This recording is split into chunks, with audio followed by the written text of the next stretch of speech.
Gary Lineker, Emily Maitlis points hypocrisy in BBC response. Gary Lineker has been backed by Emily Maitlis after the BBC said it was going to have a frank conversation with him following his criticism of the government's asylum plan. The Match of the Day host compared the Conservative government's plans to Nazi Germany, leading to criticism from prominent Tory MPs and accusations that Lineker had breached the broadcaster's impartiality rules.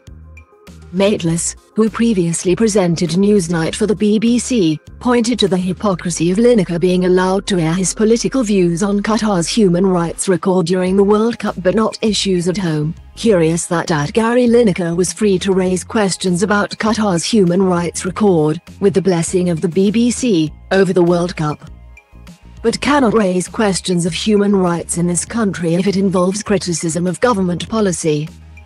The broadcaster also retweeted Lineker's post thanking fans for their support, which said, "I have never known such love and support in my life that I'm getting this morning, England World Cup goals aside. Possibly. I want to thank each and every one of you. It means a lot. I'll continue to try and speak up for those poor souls that have no voice. Cheers all." Double quote.